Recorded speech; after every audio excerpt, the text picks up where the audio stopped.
Static system में जो particle है रेस्ट पर होगा और डायनामिक में मोशन में होगा। तो हम फेज स्पेस में हमने कंसीडर कर लिया कोई पॉइंट तो यहाँ पे इस पॉइंट पर हमारे पास जो पार्टिकल है तो किस में है, हमारे पास 3 कोऑर्डिनेट्स होंगे x, y और z। तीनों कोऑर्डिनेट्स परपेंडिकुलर हैं एक दूसरे के। पार्टिकल मोशन में है तो इनका यहाँ पे मोमेंटम भी प्रेजेंट होगा। तो मतलब x डायरेक्शन के साथ मोमेंटम इन x डायरेक्शन, मोमेंटम इन y डायरेक्शन और मोमेंटम इन z डायरेक्शन। तो टोटल कोऑर्डिनेट जो हमारे पास बनेंगे यहाँ पे डायनामिक सिस्टम में 6 कोऑर्डिनेट्स हैं, x, y, z, px, py, pz कितने बन गए 6। n की बात करेंगे तो 6n कोऑर्डिनेट्स। तो अब इसी टर्म का यूज़ करते हुए हमें यहाँ पे मोमेंटम इंटरवल बेस पे देखना है। तो अब हमने कंसीडर किया यहाँ पे कि जो फेज स्पेस है इसको मैं डिवाइड कर देती हूँ कंपार्टमेंट में, और जो सेल्स हैं हमारे पास नंबर ऑफ फेज स्पेस में वो डिफाइन हो रहे हैं मोमेंटम इंटरवल में। तो इस फेज स्पेस सेल्स को जब मैंने डिवाइड कर दिया तो इस फेज स्पेस सेल की जो थिकनेस है that is dp, start origin point से फर्स्ट फेज सेल तक के लिए जो रेडियस है दैट इज p, और इससे लेके सेकंड तक p प्लस dp। तो आपको फेज सेल निकालना है मोमेंटम इंटरवल में। तो phase cell in momentum interval means p range से p प्लस dp रेंज में, इसको मैं यहाँ पे डिनोट कर रही हूँ gp से। तो gp का फॉर्मूला हो जाएगा आपके पास volume in momentum interval in this range p and p plus dp divide by volume in each phase space cell. तो यहाँ पे जो वॉल्यूम है आपके पास मोमेंटम इंटरवल के लिए आप इसे लिख सकते हैं कि gp इज इक्वल टू, किसकी बात की है हमने, वॉल्यूम में पहले कोऑर्डिनेट्स की तो x, y और z, मतलब dx, dy, dz, क्योंकि हमने स्मॉल पार्ट को कवर किया है पूरे एरिया में से इसलिए हम डिफरेंशिएशन करेंगे। और 3 इंटीग्रेशन साइन, फर्स्ट x के रिस्पेक्ट में, y के रिस्पेक्ट में और z के रिस्पेक्ट में।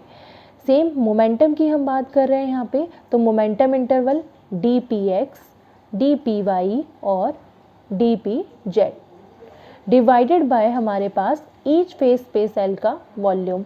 तो वॉल्यूम आपने फॉर्मूला जो पढ़ा था फेज स्पेस में, तो क्लासिकल फिजिक्स में हम इसे किससे डिनोट करते हैं, डी टाउ, और डी टाउ को लिखते हैं हम h की पावर 3 से, फेज स्पेस 3 डायमेंशन में। तो ये टर्म हो जाएगी आपके पास h की पावर 3।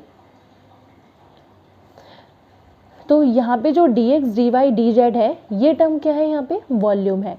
तो आप लिख सकते हैं gp dp is equal to volume into में इंटीग्रेशन dpx dpy इनटू में dpz डिवाइडेड बाय h की पावर 3। तो आपके पास जो dpx dpy dpz है वो वॉल्यूम मोमेंटम स्पेस इंटरवल में p प्लस dp रेंज तक के लिए।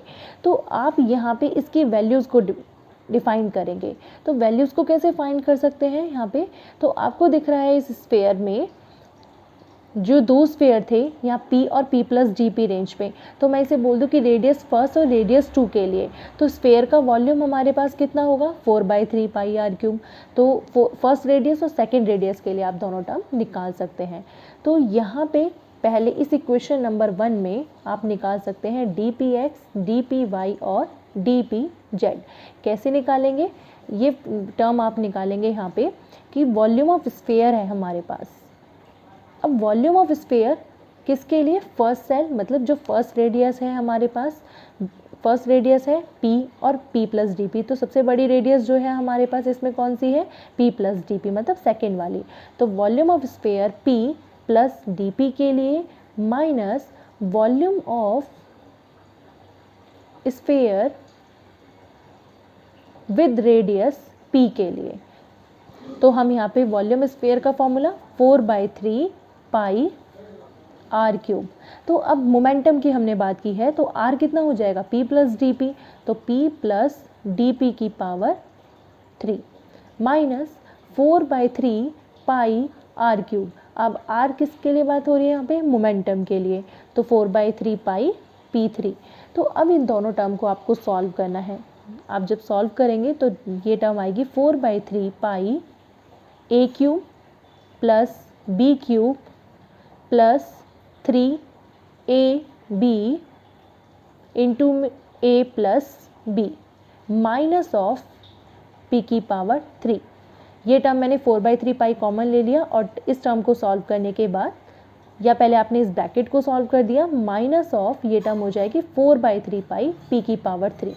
अब जब आप यहाँ से कॉमन लेंगे 4/3 पाई तो ये टर्म आएगी P3 plus dP3 plus 3P dP, ये हो गया P स्क्वायर, मल्टीप्लाई कर दी 3P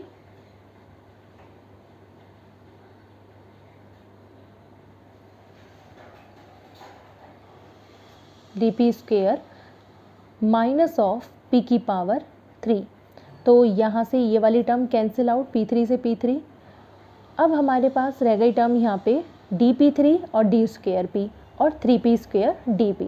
तो यहाँ पे dP3 और d square P higher order term होने की वजह से हम इन्हें क्या कर देंगे, नेग्लेक्ट कर देंगे, हायर ऑर्डर टर्म। तो हमारे पास ये टर्म नेग्लेक्ट और ये वाली टर्म नेग्लेक्ट। सिर्फ हमारे पास जो रिमेनिंग टर्म हुई 4/3 पाई 3P स्क्वायर इंटू में dP, तो 3 से 3 cancel out, 4 pi P square dP। आपके पास ये टर्म आई किसकी, dpx dpy dpz की। तो 4 पाई P स्क्वायर dP को आप पुट करेंगे इक्वेशन नंबर 1 में, इस वाले टर्म में। तो आपके पास ये टर्म बन जाएंगी यहाँ पर GP dP is equal to volume into में आपके पास dpx dpy dpz की टर्म आई थी 4 pi P square dP divided by h की पावर 3। तो ये आपके पास नंबर ऑफ फेज सेल्स आ गए इन मोमेंटम इंटरवल में P और PdP की टर्म में।